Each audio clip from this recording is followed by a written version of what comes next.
తెలుగు రాష్ట్రాల్లో అతిపెద్ద lift manufacturer lifts ట్రై.com dealership కూడా ఇవ్వబడును.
హైదరాబాద్లో దారుణం జరిగింది. ఓ బాలికపై గ్యాంగ్ రేప్ జరిగింది. అయితే ఈ సంఘటన చాలా ఆలస్యంగా వెలుగులోకి వచ్చింది.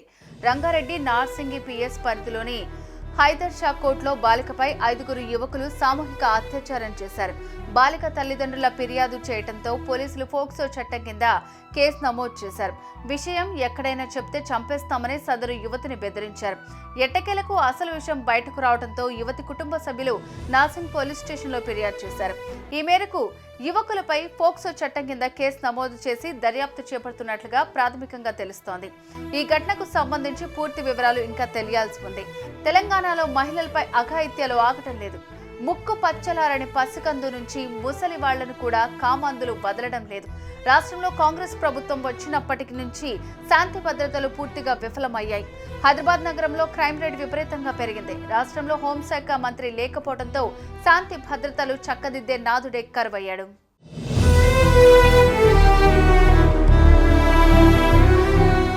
సుమన్ టీవీలో మీ పర్సనల్ అండ్ బిజినెస్ ప్రమోషన్స్ కోసం కింది నెంబర్కి కాంటాక్ట్ చేయండి.